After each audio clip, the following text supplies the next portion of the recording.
How to delete photos from Google Photos without deleting from phone. Hi everyone, I'm Jesus today. Without any delay, let's jump right in.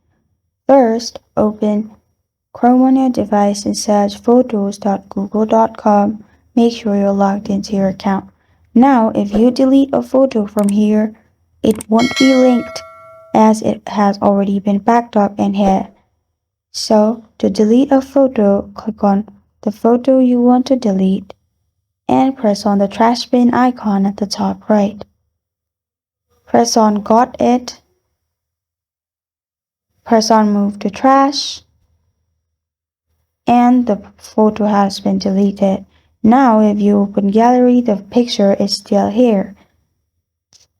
You can also delete photos from the Photos app by selecting and deleting all of them by clicking on the three dots at the top right. Press on Select Photos and select photos you want to delete. Press on the trash bin icon at the top right. Press on Move to Trash and it will be deleted. This is how to delete photos from Google Photos without deleting from phone. Thank you for joining me today. If this video helps you out, please leave a like and subscribe for more. Got a question or want to suggest a topic? Comment below. Thank you for watching.